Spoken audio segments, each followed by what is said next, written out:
tell you a little side story. There was a woman who worked for one of my clients, and she was a very timid, very loving, very, doesn't like conflict. That was her temperament.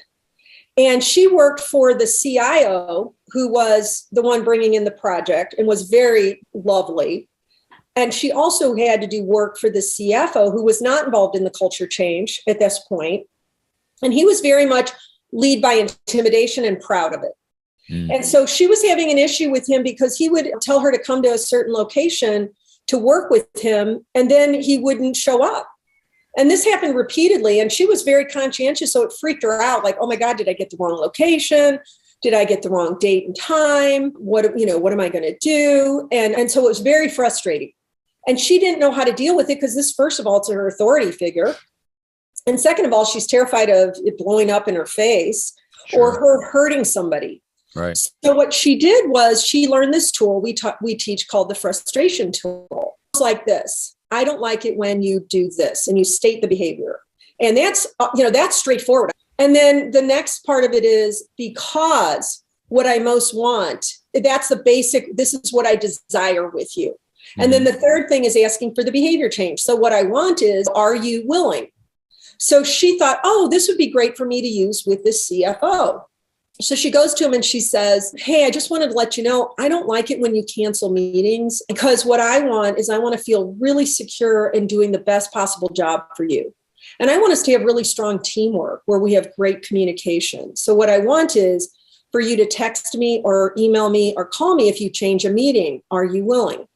Because she felt like this was a safe way for her to know that it wasn't going to go out of control. And she knew what she was doing, and she even practiced ahead of time. Sure. This is the kind of hilarious part. He says to her, lady, who the hell do you think you are? I pay your paycheck. You don't pay my paycheck. What do you mean saying all this to me? That's how he responded.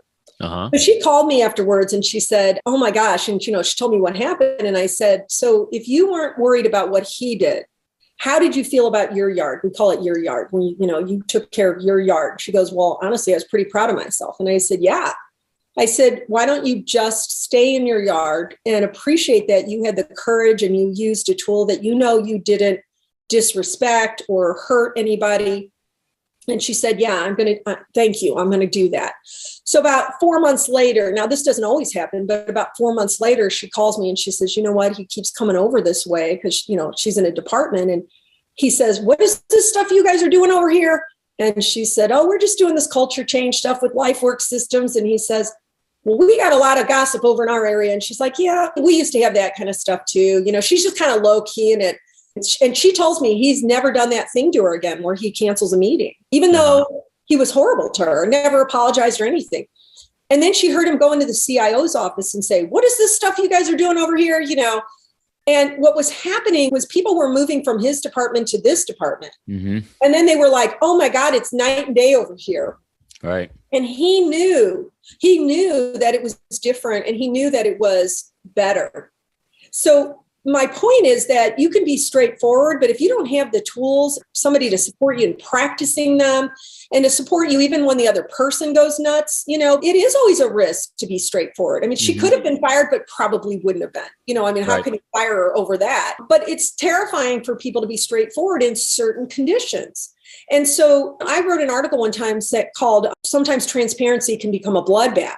Like, you don't want to just encourage people to be transparent without any guardrails of any kind around emotional and social intelligence and psychological safety and those kinds of things. Because a lot of people haven't been given the skills to be straightforward and feel confident in it. We all deal with bullies in the workplace from time to time.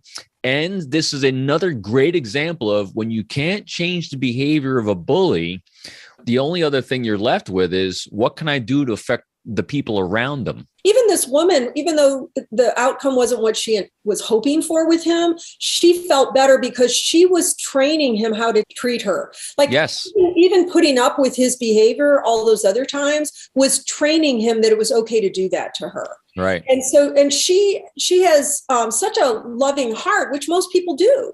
And they don't know that there's a safe or responsible way to be direct.